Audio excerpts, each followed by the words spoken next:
سلااوتان لێبێتەوەم کاتتان باش بینەرانی خۆشەویستی بەرنمەیە ئاسۆی بەرابەری زۆر خوشحاڵم جارێکی تر بم بەرنمەیە دەبمە میوانی ماڵەکانی ئێوە یازیز و خۆشەویست ئازیزان لە بەرنمەیەم هەفتەیەدا میوانداری بەڕێز هاوڕێ هەڵاڵە تاهری بەرپرسی ئیژڕێکخراوی ژنان و کۆمەلگا لە وڵاتی ئینگلیستانم کە ئەمانەوێت سەبارەت بە بارودۆخی ژنان لە زیندانەکانی کۆماری ئیسلامی قسە و باسێکمان بێ هیوادارم ئێوەش تا کۆتایی بینەر و بیسەری ئەم بەرنمەیە بن. هاوڕێ هەڵاڵە سلااوتان لێبێتەوە ئەم کاتتان باش بەخێر بێن بۆم بەرنمەیە. سلااوتان لێبێ لە ئێوە و لە هاوکارانت و هەروەها لە بینەرانی عەزیز. زۆر سپاس بە خێراتنی دووبارە تەکەم. هاوڕێ هەڵاڵە ژنانی زیندانی سیاسی بارودۆخیان لە زیندانەکانی کۆماری ئیسلامی بەگشتی چۆن دەبینن؟ تقریبا لە چەند ساڵی ڕابردوودا بەتایبەت بە دووە خێزشی ئینقلابی لە ساڵی 1401دا ئێمە شاهێدی نۆعێکی زۆر نوێن و زۆر تایبەتی لە ئێترازاتی ژنان بووین کە عەلارەغمی ئەوەی کە لە 45 ساڵی ڕابردوو هیچ وەک ژنان لە مبارزەکردن ڕانەوەستاون لە عەلەیهی جمهوری ئیسلامی لە رابطە لەگەڵ حیجابدا لە رابطە لەگەڵ قانونی شریعەتی ئیسلامی کە بە شکل قانونی ئەساسی و قانونی خانەوادە دەراتووە لە رابطە لەگەڵ فعالیەت‌های سیاسی و ئیجتماعی هەمیشە مبارزاتیان کردووە. بەڵام لە دوو ساڵ و نیوی ڕابردوو ئەم ئێترازاتە شکلێکی زۆر تایبەتی بەخۆی گرت کە ئیتر سەراسەری دنیا دەنگی داوە مەسەلەی ئێترازاتی ژنان و جوانان لە ئێراندا کەوابوو دوا ئەوە جمهوری ئیسلامی کە تقریبا تا نزیکەی مەرگی گەیشت بوو توانی بە هەر جۆرێک بخۆی جەم و جۆر کاتەوە و یەکێک لەو ئەسلحانەی کە بەکارهێنا کوشتارێکی زۆر غیر ئینسانی و بوو لە حینی تەزاوراتی جوانان بوو و هەروەها زیندانیکردنی دەیان هەزار نەفەر لە زیندانەکان و بە تایبەت گرتنی ئەو کەس و ئەو فعالە سیاسیانەی کە کاریانەکرد لەناو ئەوانەیە فعالین و هەڵسوراوانی ژنان کە ئیتر جمهوری ئیسلامی لەواقع داری تەڕی غیری قابلی تحملی لە ژنان خواردبوو هەم لەسەر ئەپارتایدی جنسی تێکشکاندنی ئەپارتایدی جنسی تێکەڵاوی لەگەڵ ژنان و پیاوان بەیەکەوە و هەم لەسەر مەسەلەی حیجاب ئاورتێدانی حیجابمانە مەسەلەیەکی فەوق العادە ناموسی و ئیسلامی بوو بۆ جمهوری ئیسلامی و ژنان ئەمانەیان تێکشکان ئەم نۆرمانەیان تێکشکان لە جامعەیەکی ئیسلام زەدا لە جامعەیەکی بە شدەت میلیتاریزا لە جامعەیەکی بە شدەت قابلی کۆنتڕۆل لەلایەن جمهوری ئیسلامیەوە کەوابوو زیندانەکان وردە پڕ بوون و بوون بە جێگەی فعالین و هەڵسوراوان و بوون بە جێگەی هەر ئینسانێک کە بە جۆرێکی ئەترازێکی یەکرد بەرامبەر بەم مەسەلەیە و تا ئیمڕۆژ ئیدامەی بووە. بەقای جمهوری ئیسلامی ئەوەی کە خۆی بگرێتەوە ئەوەی کە خۆی تەحمیلکا بە جامعە یەکێک لە ئەبزارەکانی ئەوەیە کە زیندانەکان پڕ بهێڵێتەوە ئەزیێت و ئازاری بکە وەحشەت دروستکا بۆ ناو جامعە بۆ ناو خانەوادەکان وەحشەت دروستکا لە ناو جوانان و تەنبیهیان بکە لە نەزەر خۆیانەوە و بەترین تەنبیهیش کە لەم بەینات کۆتایی بە هەموو جۆرەی دەستی پێکرۆ حکمی ئێدام بوو کە لە عەلەیهی جوانان بەکاری هێناوە و هەر ئێستاش ئیدامادا تهدید دەکا و بە شێوەیەکی مەخفیانەش بۆ ئاگاداریتان بەبێ ئێلامی عەلەنی بکە هەموو ڕۆژە ئێدامەکە و بە حکمی میدیای خەڵکە کە ئێمە ئەبیستینەوە هەموو ڕۆژێ چەند نەفەر لە جامعە لە زیندانەکانە ئێدامەکرن هەر فقط ئێدامیش نییە بە حەدێ ئەزیەت و ئازار و شکەنجە زۆرە کە حەدسیان لێداوە مەسەلەن لە 3 مانگی ڕابردوو نزیکەی 11 نەفەر لە زیندانەکان کوژراون تعدادێکیان مەسەلەن زیاتر لە 50 نەفەر کوژراون تعدادێکی زۆریان کە ئەوە بە ئەنواعی نەخۆشی یا بە ئەنواعی سەربەنیستکردنیان شتێکیان بۆ دروست دەکەن ئەوانە مردوون مەسەلەن یا ئەوەی کە ئێدامیانەکەن و یا ئەوەی وەختی لە زیندان دێنە دەرەوە بلا فاصلە 2-3 ڕۆژ ئەمرن یا زۆرێک لەوانە خودکوشیەکەن لە ئەسەری ئەزیەت و ئازار و فشار و تەجاوز و بێ ئیحترامیە کە لە زیندان پێیان کراوە و وەختی دێنە دەرەوەش حتا وەختی مەرخەسیانەکەن حتا نمونەهایەکی زۆر بوو کە باسیێواکەن کە ئامپولهایەکیان لێ ئەدەن دەواهایەکی غیرە مەجاز و غیرە قانونیان پێ ئەدەن و ئەم جوانانە وەختێ لە زیندان دێنە دەرەوە کولەن تووشی اختلالی ڕەوانیە بن اختلالی فیزیکیە بن و تووشی مەرگێکی زوودڕس و ناگاهانیە بن یعنی بە ئەنواعی شکل جمهوری ئیسلامی خەریکە لە خەڵک قوربانیەگرێ لە فعالێنی سیاسی قوربانیەگرێ و تهدیدەکە هەڕەشەکە تەنبیهەکە بۆچی لەبەرەوەی کە بۆی قابلی قبول نییە و قابلی تحمل نییە کە یەک جاریکە دووبارە ئەو خیزەشە ئینقلابیە ببینێ چونکە ئەگەر فقط یەک جاریکە ببینێ باتەوەجێ بۆ بۆحرانێکی ئەمیقی اقتصادی کە تووشێتی باتەوەجێ بە 3000 ئێترازی کاریگەری کە کرێکاران دەستیان پێکردووە لە یەک ساڵە باتەوەجێی کە بازنشستگان و معلمین و دانیشتوویان و بەشێک لە ژنان خۆیان متشەکل کردووە و ئاگاه و ئاگاتر بوونەتەوە ئەم سەفەرە ئەگەر یەک دانە خیزەشی ئینقلابی دیکە دەست پێ بکاتەوە مسلماً جمهوری ئیسلامی دەبێ بڕوات و عملاً دەڕوات و هێزیەوەی نابێ مقاومەتکە لە مقابلی خەڵکە کەوا بوو زیندانەکان ڕائەگرێ زیندانیەکان بە شدەت ئەزیەت دەکا خانەوادەکان و کولی جامعە بە شدەت ئەترسێنێ بۆ ئەوەی کە نەتا خەڵک دووبارە دەورێکی کە دەست پێ بکەنەوە بە ئێترازات ئێمە هەموو ڕۆژێ بە حکم و بە لێبردووی میدیای خەڵک کە ناترسن کە ئەو ئێترازاتانە منعکسەکەنەوە هەموو ڕۆژ ئەخباری زۆر ناخۆش ئەبیستین لە مەوردی زیندانیانی سیاسی بەڵام ئێمە هەروەها ئەبیستینەوە کە چۆن زیندانیانی سیاسی مقاومەت دەکەن کە چۆن ناچنە ژێرباری هەموو حکومێکەوە کە جمهوری ئیسلامی بۆیان دانێ یا چۆن هەوڵەدەن کە ئێترافیان لێ بگرن و حەزن نین ئێتراف بکەن کە چۆن لە ناو زیندان متحدانە ئێتراز وەڕێیەکەن ناترسن ئەوان لە دڵی دوشمنان کە هەر ئان ممکنە بکوژن بەڵام ئێمە شاهدیەوە بووین پەیامیانە نار لە 8 مارس بۆ ئینتخاباتیان تەحریمە کرد داوەتی خەڵکیان ئەکرد لە دەرەوە کە مەچن بەرەو جمهوری ئیسلامی ئەمە وەزیەتی زیندانەکانە لە شرایەتی ئێستادا. بەڵێ زۆر سپاس هەوڕێ هەڵاڵە هەروەکو خۆتان و بینەرانی ژاگادارن شەریفە محەممەدی چالاکی کرێکاری کە 10 ساڵ پێش ئەندامی کومیتەی هاواهەنگی بووە ئێستا لە زیندانی لاکانی ڕەش بە حکمی ئێعدام مەحکوم کراوە بۆ دوای 10 ساڵ کۆماری ئیسلامی ئەم حکمەی داوە بە شەریفە و هۆکارەکەی و مەبەستی چییە بەڕایەوە؟ ئەم تەرفەندەی جمهوری ئیسلامی تازە نییە هەمیشە وا بووە جمهوری ئیسلامی پەروەندەهای ئینسانەکان بۆ ساڵهای ساڵ ڕاگرێ و چ واقعی بن چ واقعی نەبن لە وەختی خۆی ئیسفادەیان لێیەکە زۆرێک لەوانە ممکنە بێگوناح بن ممکنە هیچ حکمێکیان نەبێ بەڵام بۆ جمهوری ئیسلامی زۆر عادیە کە لە تەریقی دادگاهای خۆی کە هەمووی بەدەستخۆیەتی هەموو سیستمەکە بەدەستخۆیەتی حکم دروستکە خەڵک متهەمکە بە حکمەهای سەنگین و مجازات های سەنگینیشیان بۆ دروستکە شەریفەی محەممەدی هەم ژنە و هەم دفاعی لە کارگەر کردووە ئێمە شاهدی ئەوەین کە دوو جنبشی قەوی لە جامعەی ئێران جنبشی ژنان و جنبشی کرێکارین دوو جنبشن کە جمهوری ئیسلامی بەڕاستی لە مقاومەتی ناکە لە مقابلی ئەم ئێترازاتی هەڕۆژەی ئەوان ژنان کە دوو فاکتۆ هێشتا هەر لە جامعە حیجاب لەسەر ناکەن ئاپارتایدی سیاسی ئاپارتایدی جنسیان تێکشکاندووە لە مەجامعی عمومی لە محیطی کار لە مەدرسە لە دانیشگا لە خیابانەکانە مدام خەریکی ئەمە ئێترازاتانە و هەروەها ئێترازاتی کاریگەریش لە یەک ساڵی ڕابردووە زیاتر لە 3000 تا 3500 ئێتراز هەموو ڕۆژە ئیدامەی هەیە و ئەم ئێترازاتانە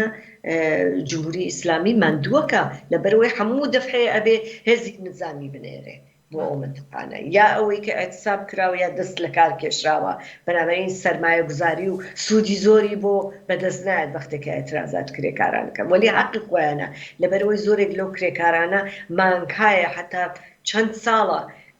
حقوق و مەزایق کافیان پێ نەدراوە حقوق دەستمزدی ڕۆژانەیان پەرداخت نەکراوە بە مانگ بە ساڵ سفرەکانیان خاڵیە زۆرێک لە فعالینی کرێکاریان زیندان کردووە بێ هیچ بەهانەیەک ئەمانە و ئێترازاتانن کە جمهوری ئیسلامی زۆر لیان نەترسێ و شەریفەی محەممەدی لەواقع بۆتە مۆزوعێک بۆ جمهوری ئیسلامی بە دوو دەلیل. یەکەم ئەوەی کە ئێترازاتی کرێکاران و ئێترازاتی ژنان بترسێنێ و بڵێ من ئەعدامی یەکەم ئەگەر وەکو شەریفەی محەممەدی کە حتا 10 ساڵەوە پێش کردوێتی. دووهەمەوەی کە لە ئاستانەی ئینتخاباتە بۆچی ئەم حکومەی لە وەختان مەترا کرد، ویستی بڵێ کە ئەگەر ڕێی نەدەن، ویستی بڵێ کە ئەگەر لەگەڵ ساکت نەبن بێدەنگ نەبن من حکمی ئەعدامی ئیجراکەم، لە زیندانەکان ئەزیێت و ئازاری زۆرتر دەکەم و ئەوەی کە نابێ بیکەم کە تا ئێستا شەر کردوێتی ئەیهێنم بەسەر خەڵکە و ئەیهەوێ وەحشەت دروستکە لە جامعەیە کە بە نزەی من بە هیچ نەتیجەیە نەگەیشت. ئێمە شاهدی ئەوە بووین کە خەڵک زۆر مقاوم لە مقابلی دۆری انتخاباتی ئەوەڵا بوون، لە مقابل دۆری انتخاباتی دووەمیش ئەنواعی تەرفەندیان بەکارهێنا تا دانیکیان دەرهێنا لەناو انتخاباتە. کەوابوو شەریفەی محەممەدی بە خاتری ئەوەی کە جنبشی کاریگەری پێمەهار کات جمهوری ئیسلامی پێساکت کە و بە خاتری فعالیەتی سیاسی فعالیەتی ڕۆژانەی ژنانیش ئیمرۆ لە معرەزی خەتەرایە. بەڵام بەختانە ئێمە شاهدی ئەوە بووین کە بێدەنگ نەبووین، جامعە بێدەنگ نەبووە، دەروەی وڵات بێدەنگ نەبووە، کولی جنبش‌های دیکە ئێترازات بێدەنگ نەبوون و ئێترازات هەمچنان ئیدامەی هەیە و ناتوانێت وەحشەت دروستکە بە خاتری ئەم مەوزوعە. بەڵام ئێمە احتیاجیمان هەیە کە هەر چۆنێک بێ شەریفەی محەممەدی و هەموو شەریف و هەموو ئەو زیندانیانی دیکە کارێک بکەین کە لە چنگی جمهوری ئیسلامی نەجاتیان بین و نەگەن بە حکمی ئەدام و مجازات های سەنگین و بەو شێوەیە. بەڵێ هاوڕێ هەڵاڵە زۆر سپاس. وەکو خۆشتان ئاماژتان پێکرد کۆماری ئیسلامی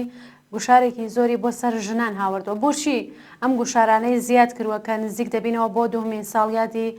دەستپێکی شۆڕشی ژینە و قەتڵی حکوومەتی ژینامینی. وەکو خۆشتان ئاگادارن 11 چالاکی مافی ژنان و چالاکی مەدەنی لە گیلان 6 ساڵ زیندانیان پێبراوە و هەروە پێداچوونەوە بە حکوومەکەیان نەکراوە. هۆکاری چییە بەڕایەوە؟ جمهوری ئیسلامی ئەگەر یەک باری دیکە ئەو اتفاقی کە 2 ساڵ بۆ پێشکەوت خۆ ناگرێ، ئەوە لە ئەو ڕۆشنە، لە جامعەی جەهانی ڕۆشنە، لە خەڵکیش ڕۆشنە. خەڵک هەوڵەدا کە یەکباری کە ئەوە تاقی کاتەوە، جنبشی ژنان هەوڵەدەن، جنبشی کرێکاری هەوڵەدا، جنبشی بازنشستگان واز ناهێنن، فعالینی سیاسی خەریکن سازماندەیەکن. هەوابوو بۆ جمهوری ئیسلامی ئەبێتە تەنیا ڕێگەی نەجاتی کە دەست پێ بکاتەوە بگەڕێ بزانێ کە لەو جنبشی ئینقلابیە چ کەسانێک معتەبەرن لەناو جامعەیە، چ کەسانێک قسەیان نەڕوا، چ کەسانێک حتا بۆ یەک ڕۆژیش بوو بێن لەچکیان لابرد بێ، ئەترازێکیان کرد بێ، سرودێکیان خوێند بێ، لە تەظاهوراتێکان بەشدار کردووە، هەمووانە دەستگیرەکە یا ئەو پەروەندانە دووبارە زیندووە کاتەوە بۆ ئەوەی کە دووبارە وەحشەتێک لەناو جامعە بە وجود بێنێ و بڵێ کە من ناهێڵمەوە ئێترازە سەر بگرێ. ئەوەی کە پەروەندەی ئەوان دووبارە وەڕێقاتەوە، ئەوەی کە ئەم حکومە نائادڵانەی زیندانی ئەم هەموو ساڵی پێداون ئەساسەن بە خاتریەوەیە کە شانسی خۆی تاقیە کاتەوە بزانێ ئەتوانێ بەر بە ئەم جموجۆشی ئیجتماعی لە خوارەوەی جامعە بگرێ، ئەتوانێ بەر بە جوانان بگرێ کە هەموو ڕۆژە ئێترازەکەن، هەموو ڕۆژە دەهەنکەجیەکەن بە جمهوری ئیسلامی. تەماشای کە چیان بەسەر تەرحی ئیفاف و حیجابە هێنا، هاتن بە باتوم و بە ئەزیەت و ئازار و بە کوتەک و بە جەریمەهای سەنگین و بە تەوهین و بە بێ ئەحترامی شەدید لە خیابانەکان کە دەستیان پێکرد. بەڵام ئایا توانیان قانونی دووفاکتوری ئەو جامعەی لە خیابان و لە کوچە و لە کۆڵانەکان بگۆڕن یا تەحمیلیکەن بە جوانانە؟ نەیتوانی و حتا ئێستا مەجبور بە نۆعێک سەرپۆشی لێکن، جاروبار دووبارە خەڵگە گرن عەزیە دەکەن وەلی متۆجی من کە شکەستیان خواردووە. ئەبزارێک کە بۆیان ماوەتەوە ئەبزاری ناو زیندانە، ئەبزاری مەهارکردنی ئەو فعالین و هەڵسوڕاوانەیە لە ناو زیندانە کە نتوان تەماس بگرن لەگەڵ دەرەوەی جامعە و ئەبزاری ئەوەیە کە بە تهدیدی ئیعدام، بە تهدیدی جورمهای سەنگین و ئیتهاماتی سەنگین ئەم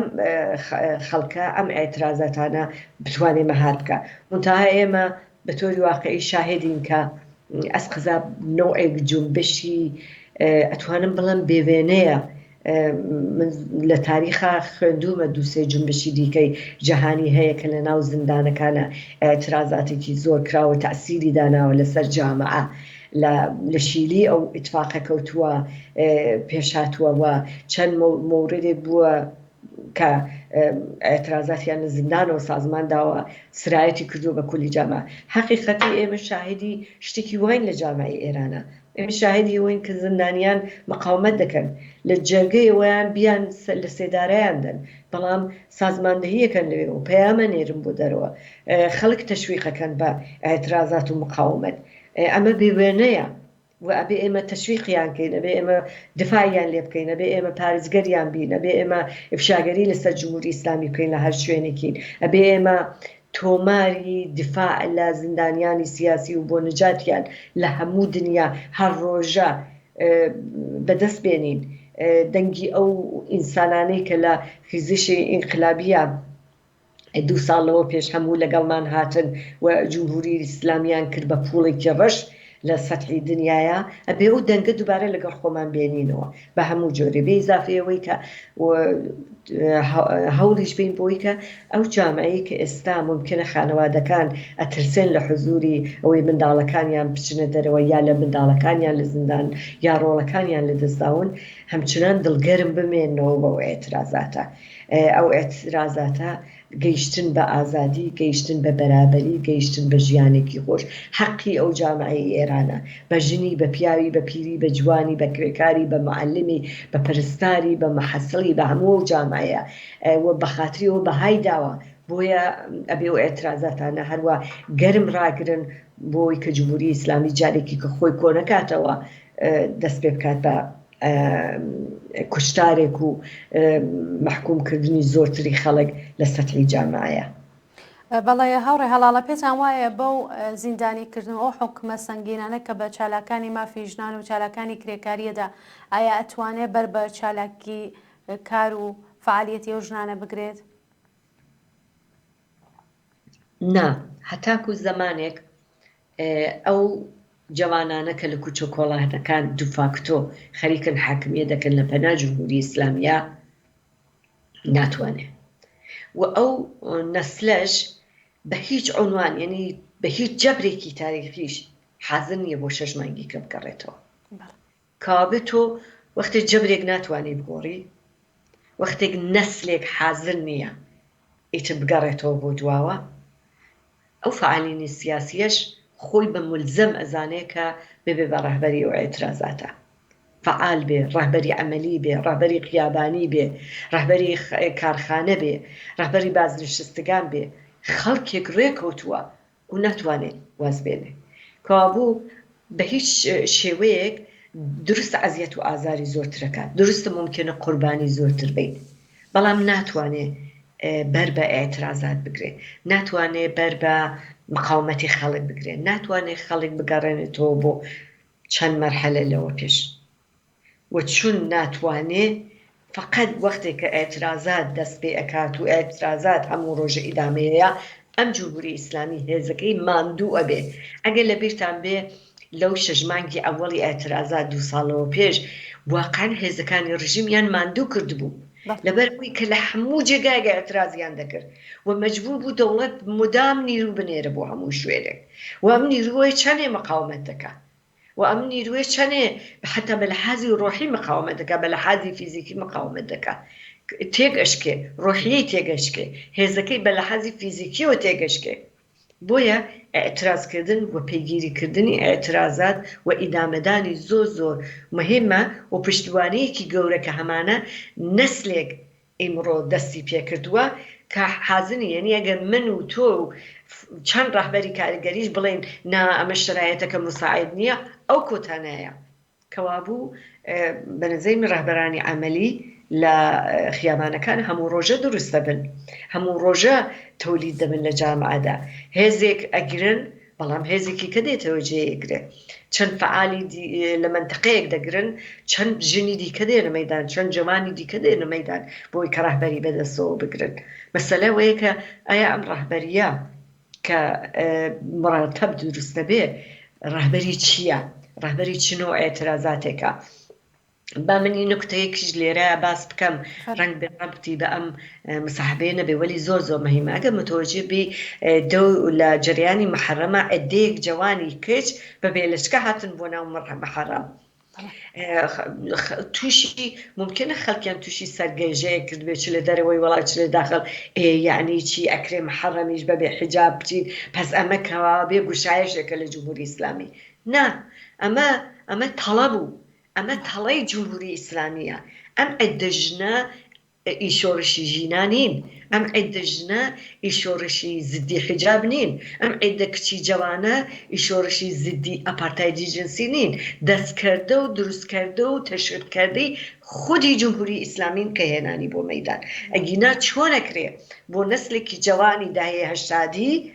کە ڕاوەستاوە لە مقابلی ئەپارتایدی جنسی کوتەک ئەخوا زەجرە کێشێ زندانە کێشێ ئەدامەکرێ حەزر نییە حجاب بکاتەوە سەر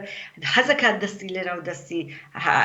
ڕفیقەکەی دابێ حەزەکات بڕەقسێ لە خیابان حەزەکات شادی بە حەقی خۆی زانێ کە ئازادی هەبێ بەڵام بچێ بۆ محەڕەمێکی دواکەوتووی مەسەبی کە مەسەب ڕیشەی ژنز نابودی ژن و ئەزیەت و ئازاری ژن و بە هەموو شکلەتی بچێ لەوێ زنجیر خۆی بە ئەسان غێری ممکنە لەگەڵ عەقلی ئیجتماعی دەنایە لەگەڵ عەقلی منتالیج دەنایە ئەمە دەستپەروەردەی خودی جمهوری ئیسلامی بوو دروستی کرد کوتی بزانم ئەگەر شتێکی وا باوێژم ناتوانم ئەو جامعەیە ئەو نەسلە کۆنتڕۆڵ کەم بەڵام مەحاڵە ئەو نەسلە بەوە فری بخوا مەحاڵە ئەو نەسلە کۆنتڕۆڵ بکرێ مەحاڵە کە ئێمەش وەکو کەسانی کە خۆمان بە بەرپرسە زانین بەشدارە زانین لەو جۆنبشە ئەو نەسلە دەبێت تەشویقکەین هەمچنان بەڕێگەی خۆی ئیدامە بە فریوی جمهوری ئیسلامی و تەرفەندەکانی نەخوا فریوی ئەشکاڵی شکل چ بە شکلی خشونەتی کە ئەدامەکات و کوشتارەکە و شکنجەکە و تەجاوزەکە و ئەسیر بە ژنانە دەموچاوی ژنانەکات و کوتەک لە بازار ژنەکە نە تەسلیمی ئەوە بین و نە تەسلیمی ئەم تەرفەندانی نوعی محەرەم بین کە ممکنە لەمە دووە جاروبار جمهوری ئیسلامی لە خۆی نیشان بە مبارزەی ئێمە مبارزەی ئەو خیزشە کە دەستی پێکرد مبارزەیەکی زۆر مشخص و جیاوازە شەڕی لەگەڵ ئەم ئیسلامەیە شەڕی لەگەڵ ئەم ئاینی مەسەبیە شەڕی لەگەڵ حیجابە شەڕی لەگەڵ ئەپارتایدی جنسیە قانونی ئەساسی جمهوری ئیسلامی قبول نییە بە هیچ شکڵێ قانونی خانەوادە سەرتاپای قانونی شەریعەیە لە قورئانەوە هاتووە ژنی ئیمڕۆی ئێران نسلی دەهەی هەفتا و هەشتایی لەوە گوزاراوە ئەوانەی قبول نییە ئیتر بەڵێ زۆر سپاسە هاوڕێ هەڵاڵە ئەو کردار و ڕێگانە کە دەبنە هۆکارێک بۆی کە گوشار بۆ سەر ژنانی زیندانی کەم بێتەوە وەکو کەسانی وەکو شەریفە محەممەدی وریشە مرادی پەخشان عەزیزی کەیسە لەژێر حکمی ئەعدامجان وەکو ڕێحانە ئەنساری کە ئەمڕۆ لە هەواڵەکانە بینیمان بنەماڵەکەی بۆ ملاقاتی چوبوون بەڵام نەیان هێشتۆ حزوری بنەماڵەکەی ببینەوەیش ئەنسرافی دا و لەو چاوپێکەوتنەوە گەڕاوە و ناوبەندەکەی چۆن دەتوانین دەنگی ئەم ژنانە بین بەڕایەوە ئێمە ئەبێ ئەو کارەی کە کردمان بۆ توماجی ساڵحی ئیدامە بین هەر ئێستا خەریکین بۆ شەریفەی محەممەدی یەکەین خۆشبەختانە دەبێت بۆ تەکتەکی ئەوانە بیکەین دەبێ ئەکسەکانیان هەوادەین دەبێ ناوەکانیان زیندووکەینەوە دەبێت خانەوادەکانیان وەخواستەکانیان ئەگەر زەبت کراوە بڵاویکەینەوە دەبێ هەموو ڕۆژێ تەزاورات بکەین هەر عالم شاری لاندانە کارزاری عەلەیهی ئەعدام دروستبووە هەموو ڕۆژێ لە خیابانە بۆی ئاگایی بە خەڵکی جامعەی ئینگلیز و ئاگاهی بە بەشێک لەو جامعەی ئێرانیانیش بێن کە دێن و خەبەریان نییە لە ئەوزاع ئەحواڵ و متحیدیانەکات و هەوڵەدا کە هین بکە هەمیشە تەزاوراتەکانی ئێمە جاری وایە لە میدیای عمومی بیا بڵاوە بێت یا نابێتەوە بەڵام لە میدیای مردمیە و زۆر وەک بڵاوە بێتەوە ئەبێ ئەمانە لە هەموو وڵاتەکانی دیکە ئەنجام بکرێت ئەبێ لە هەموو وڵاتێک ئێمە کارێک بکەین ئەو کەسانەی کە لەگەڵمان هاتن بۆ ژیان ئازادی دووبارە لەگەڵ خۆمانیان بێنینەوە ئەم سەفەرە بۆ دفاع لە زندانیانی سیاسی ئەم سەفەرە بۆ نجاتی کەسانێک کە ژیانی خۆیان خستە خەتەرەوە بۆ ئەو ئێعترازاتە بۆ باقی ژنانی جامعە بۆ باقی کۆمەڵگا بۆ جوانان بۆ کرێکاران بەڵام ئێمڕۆ چوون لجمهوری اسلامی اسیرن لوی و هر آن احتمالی هیا لخطری جدیابن بویا اما ابي اعتراضاتي هالروج وسراسر قومان اعلام كين ادامه بين ولو مهمت بجامعي جهاني اوروبائي متحد كين لقل خومان كاعتراض كم بجمهوري اسلامي اعتراض كم بدولت كان خوان داوال دولت كان خوان بكن كدوباره فشار بين بو جمهوري اسلامي يعني شيء مشاهد بون للظرف 2 سال دوباره انواع دولتاي اوروبائي وسازماني ملل وحمو دوباره جمهوري اسلامي دعوه دكنوا دار زين بو سیاستێک کە هەیە ئەبێ کێ خۆ ئێمە زانین کە لە ڕۆژی ئەوەڵی ژەمانزانی کە ئەمانە ساخت و پاختە ئەمانە تحتی فشاری خەڵکەکەی خۆیانن بۆیە هاوپشتیەک ئەکەن وەلی ئەساسەن ئەمانە گۆشت یەکتر بخۆن ئێسقانی یەکترە هێڵنەوە چونکە هەمویان لە جامعی سەرمایەدارین هەمویان پشتی یەکەگرنەوە هەمویان لەسەر مەعاملاتی اقتصادی حازرن خەڵک بفرۆشن بەڵام فشار بێنین بۆ خەڵکی جامعەکە کە ڕوو بکاتە دەوڵەتەکانی خۆیان و ئاعتراز بکات بە دەوڵەتەکانی خۆیان کە بۆچی ئەم ساخت و پاختانە لەگەڵ جمهوری ئیسلامیەکەن بۆچی کۆتا دێن بۆچی داوەتیانەکەن بۆ ئەنواعی مەراسم بۆچی کابرای جەنایەتکار جێنۆسایدی کردووە لە ساڵی 60 لە سوئێد ئازادیەکەی بە چه حەقێک آخر تۆ لە دادگا حکمی ئەبەتت پێدا چونکە جەنایەتکار بوو چۆن هەروە ڕاحەل ناتەوە بۆ ئێران پشتت کرد لە خەڵکی ئێران بە تۆری کولی بۆیە بێ ئەو خەڵکە متحیدکەینەوە لەگەڵ خۆمان کە بڕۆن ڕوو بکەنە دەوڵەتەکانی خۆیان و فشار بۆ دەوڵەتەکانی خۆیان بێنن ئەبێ جامعی بینەلمەلی جامعی جەهانی دەنگ بدەین کە جنایەتێک هەر جمهوری ئیسلامیەکە لە حەد و حەسر ڕۆشتەتە سەرەوە دەبێ بەری پێ بگیرێ.